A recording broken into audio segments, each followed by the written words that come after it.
Time now for our Rants and Raves, starting with Dan Lothian.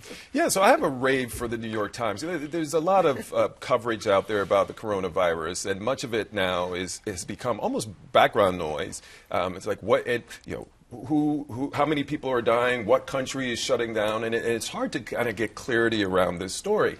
So I found a fascinating motion graphic from the New York Times that they posted on Instagram that really brought at least one component of this story to light in a very visible way. So what they did was they showed you prior to the scare or prior to the outbreak how many flights, those little things buzzing around, or airplanes, how many flights were flying around China. And then they showed you in the wake of all of this, it has very cool. now just a handful of airplanes flying around, 13,000 fewer planes flying over that region. Yeah, those interactive graphics are great. Yeah, it's great. I mean, you look at that, you didn't have to even read what was going on. You knew exactly what that meant. Dan, okay. I have a rant for Chris Matthews of MSNBC. After it became clear that Bernie Sanders was going to win the Nevada caucuses last Saturday, a lot of people on NBC went into full freakout mode, but none more than Chris Matthews, who compared Sanders' victory to France falling to Nazi Germany. I mean, it was just an incredibly offensive thing to say anyway, but to say it about a Jewish candidate. Do we have it? Yeah. I'm reading last night about the fall of France in the summer of 1940, and the general, Renault, calls up Churchill and says, "It's over." And Churchill said, "How can it be? You got the greatest army in Europe. How can it be over?" He said, "It's over." Now, to his credit, he issued a really heartfelt apology that went way beyond, "I'm sorry if anyone was offended." But still, this is just ridiculous. It was really awful. He did apologize, to his credit. Yeah, it was a genuine.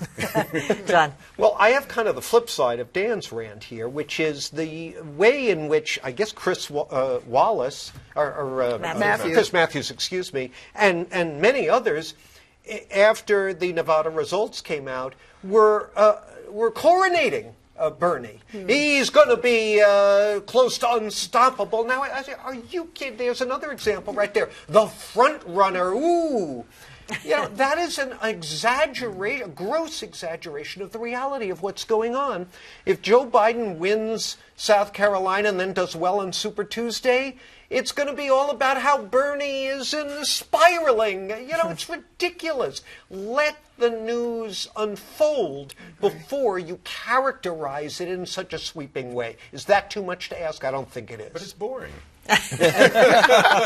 Sorry. Let's wait until we find out. So is life sometimes. Yes. All right, Callie. I have a cautious rave because it's not been going very long, but I assume it's going to be going very well. For the 19thnews.org. This is a brand new organization that's been put together by two women who were high up at the Texas Tribune. People may know that that's a very solid news organization that's an independent. This new outlet is going to cover the intersection of women and politics. They have a small staff, but they've raised a lot of money. They've hired one field reporter, Aaron Haynes Wack, who was the former race and ethnicity reporter at the AP.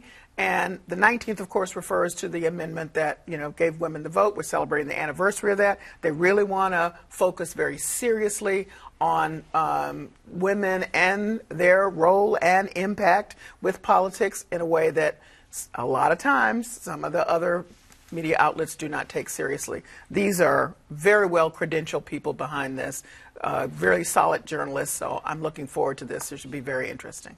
Good. All right, well, finally tonight, I have a rave for a weatherman in Asheville, North Carolina, who figured out a creative way to deliver, the news about a snowstorm. Here we go. We are familiar with the snow and how to drive, but it's just a good reminder, with this being really the first significant snow that we've had, to be safe if you do have to go somewhere on the roads, and make sure you're giving yourself plenty of time. Now, Justin Hinton, which is his name, claims that he accidentally hit the Facebook filter before he went on the air. I'm not so sure I'm buying that. because this is the only way. Let's face it. It's a couple of flakes of snow. It's like your typical live shot. There's really nothing happening there, and I know. I thought it was very creative, regardless of how it happened. Remember when Zip Rezeppa Oh my God, cracked the egg? Cracked an egg on his head, and that was the apocalypse of journalism? How does his bosses respond? Is he okay?